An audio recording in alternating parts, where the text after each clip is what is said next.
stewardess. Mr. Thornburg, you cannot monopolize my time. You cannot put me near that woman. Excuse me?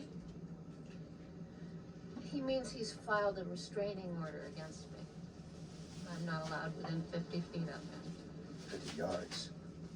So, by keeping me in this section, you are violating a court order. I can sue you and this airline.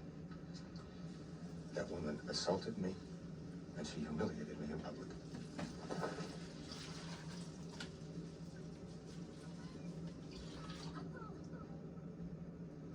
What did you do? Knocked out two of his teeth. Would you like some champagne?